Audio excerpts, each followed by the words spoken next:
Les nationalistes du Parti national indépendant, le SNP, a remporté une majorité claire mais pas absolue, à un siège près, 64 sur 129. Malgré tout, les pro-indépendance restent majoritaires à Holyrood grâce à une alliance entre le parti au pouvoir, le SNP, et les Verts. C'est ce qui a permis à Nicola Sturgeon, la première ministre d'Écosse, de dire dès hier que c'est la volonté du peuple d'avoir un second référendum sur l'indépendance. Mais Boris Johnson, le Premier ministre du Royaume-Uni, a déjà redit qu'il ne comptait pas accorder ce référendum aux Écossais. Ça aurait été plus compliqué si les Écossais, si le SNP avait eu une majorité absolue, puisque c'est cette majorité absolue qui avait permis en 2014 à David Cameron d'accorder un référendum sur l'indépendance aux Écossais.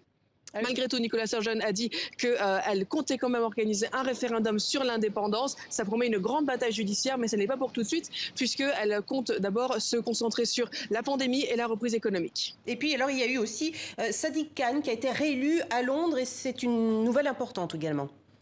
Oui, absolument. Donc Sadiq Khan réélu à la mairie de Londres, mais dans un contexte beaucoup plus serré que prévu. Finalement, le Parti travailliste, l'opposition, a remporté plusieurs mairies en Angleterre cette semaine. Donc Londres, Manchester, Liverpool, ça reste malgré tout un bilan très négatif pour l'opposition qui a perdu de nombreux conseils municipaux au profit des conservateurs et surtout qui a perdu l'élection anticipée de Hartlepool dans le nord de l'Angleterre, une circonscription historiquement travailliste, mais qui a voté Brexit en 2016. C'est donc un bilan très positif pour Boris Johnson, le Premier ministre, qui n'a rencontré des revers finalement qu'en Angleterre, qui a rencontré de grandes victoires en Angleterre, mais des revers uniquement en Écosse et au Pays de Galles. C'est pour ça qu'il a annoncé dès hier la tenue d'un sommet de l'équipe Royaume-Uni pour très prochainement. Merci beaucoup Marie Billon pour toutes ces précisions.